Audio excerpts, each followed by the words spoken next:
वृंदावन के सप्त देवालयों में से एक राधा दामोदर मंदिर है, जहां आज भी भगवान कृष्ण के चरण चिन्ह विराजमान हैं।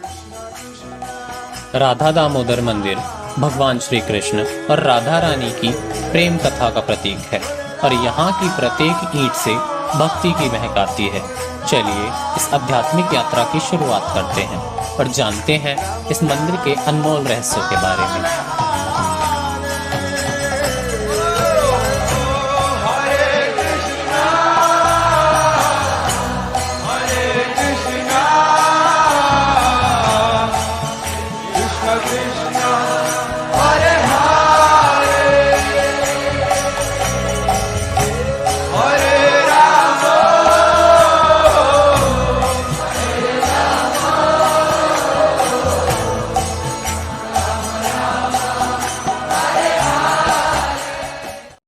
राधा दामोदर मंदिर वृंदावन के प्रमुख मंदिरों में से एक है। इसकी 4 परिक्रमाएं करने से गिरिराज गोवर्धन की परिक्रमा का फल मिलता है। 450 वर्ष पूर्व इस मंदिर की परिक्रमा करने से उसमें विराजमान गिरिराज शिला की स्वतः परिक्रमा हो जाती है।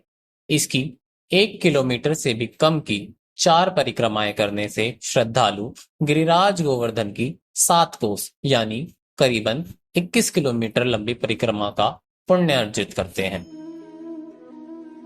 राधे राधे, हरे कृष्णा। आप सभी भक्तों को इस चैनल में स्वागत है। मैं श्री दामोदर चंद्र गोस्वामी श्री राधा दामोदर मंदिर वृंदावन के राधा दामोदर मंदिर का अंग सेवक। राधा दामोदर मंदिर गौड़िया वैष्णव संप्रदाय का सबसे प्रमुख आचार्य पीठ है। राधा दामोदर मंदिर की स्थापना 1542 में हुई थी। दामोदर जी प्रकट कैसे हुए? दशमी के तिथि शुक्ल पक्ष में रूप गोस्वामी पाद जी ने अपने हाथों से राधा दामोदर जी को गिरिराज गोवर्धन शिला से बनाया और अपने शिष्य श्री जीव गोस्वामी जी को प्रदान किया।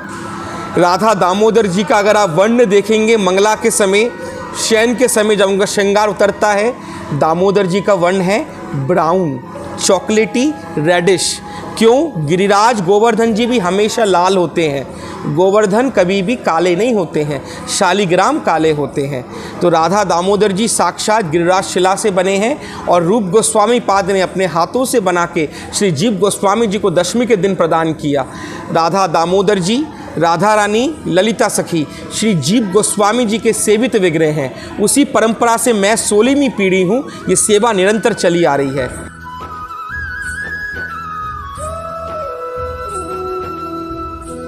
जब भगवान कृष्ण छोटे थे तो अपनी लीलाओं के कारण प्रसिद्ध थे।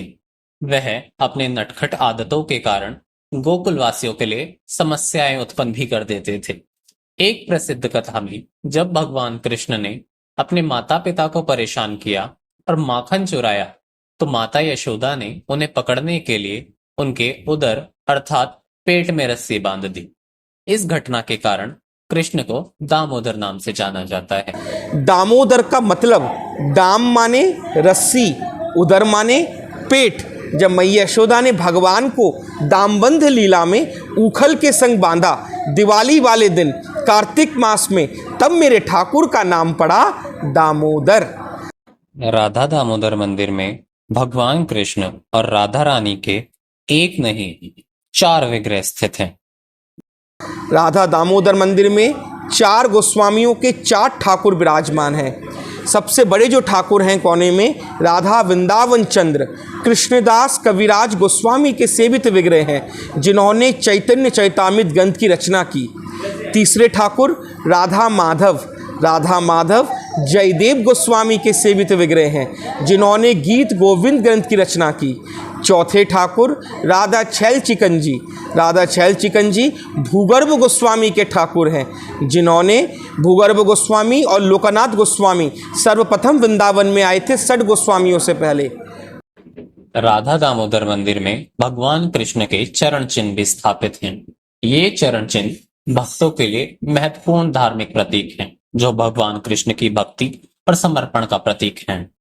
ध्यान से सुनिए, राधा दामोदर मंदिर में सबसे विशेष रहस्य जो है, वृंदावन में 5,500 मंदिर हैं, उसमें से एकमात्र राधा दामोदर मंदिर है जहां आपको साक्षात प्रत्यक्ष चांदी के सिंहासन पर विराजमान श्री गिरिराज गोवर्धन चरणशिला के विशेष दर्शन होते हैं। हम पूरा जीवन भजन करते हैं, जप करते हैं, दर्शन करते हैं, परिक्रमा लगाते हैं और व्रत भी रखते हैं। किस लिए? किस लिए? मुझे मेरे ठाकुर के चरण मिल जाएं, मुझे मेरे ठाकुर के चरणों में आश्रय मिल जाए, मुझे मेरे ठाकुर की चरणों की रज मिल जाए। साक्षात भगवान श्री कृष्ण के दाहिने पैर का चिन्ह, गौ माता के खुर का चिन्ह, गौ चराने की लाठी लकुटिया का चिन्ह और ठाकुर जी की बांसुरी बंसी का चिन्ह शिला के ऊपर विराजमान है। ये शिला भगवान ने स्वयं सनातन गोस्वामी जी को दिया। अब प्रश्न उठता है, भगवान ने क्यों शिला दिया और ये शिला यहाँ पर कैसे आई? ये शिला सनातन गोस्वामी जी का नित्य नियम था, वृंदावन से पैदल चल के गिरिराज गोवर्धन जी जाना, परिक्रमा लगाना, फिर लौट के आना। जब वो वृद्ध हो गए, बूढ़े हो गए, चल नहीं पा रहे हैं, बैठ बैठ के रो रहे हैं, खड़े भी नहीं हो पा रहे हैं और प्रभु को याद कर रहे हैं। जब भी किसी भक्त पे संकट आती है तो भगवान स्वयं कृपा करने आते हैं। उसी प्रकार ब्रज में लड़के को लाला बोला जाता है, छोटे बच्चे को, और छोटा सा बालक सनातन गोस्वामी जी के पास आके ब्रज भाषा में पूछता, बाबा बाबा तू काय है गो बाबा, तू काय को दुखी बैठो है बाबा, काय को रो रो है बाबा। सनातन गोस्वामी जी बोलते धीरी आवाज़ में, लाला मैं चल ना पा रहा हूँ, मैं गिरिराज गोवर्धन जी की परिक्रमा ना दे पा रहा हूँ, ये मेरी कैसी अवस्था है गई है। जब भी किसी भक्त पे संकट आती है तो भगवान स्वयं कृपा करने आते हैं। तभी देखा क्या, एक भक्त के लिए उसका भजन ही भगवान है।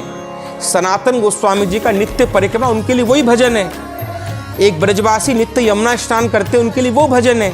ब्रजवासी दामोदर जी की रोज मंगल आरती करते, उनके लिए वो भजन है। तो सनातन गोस्वामी जी परिक्रमा नहीं छोड़ सकते। तो क्या किया, ठाकुर जी तो भक्त के आगे अधीन है, तो कीचड़ था, गीली मिट्टी थी, उसमें जब भी हम कुछ रखते हैं तो उसका छाप पड़ जाता है, इम्प्रेशन आ जाता है। उसी प्रकार भगवान के दाहिने पैर का चिन्ह, गौ माता के खुर का चिन्ह, लाठी का चिन्ह और बांसुरी का चिन्ह के जब छाप पड़ा कीचड़ के ऊपर, वो मेल्ट होके पिघल के शिला बन गया। और भगवान ने अपने श्रीमुख से कहा सनातन गोस्वामी जी को, सनातन तो मैं शिला को वृंदावन में राधा दामोदर मंदिर में ले जाकर इस कलयुग में जो कोई भी भक्त राधा दामोदर मंदिर की 4 बार परिक्रमा लगाते हैं, उन सभी भक्तों को गिरिराज गोवर्धन 7 कोस की परिक्रमा का संपूर्ण फल प्राप्त मिलता है।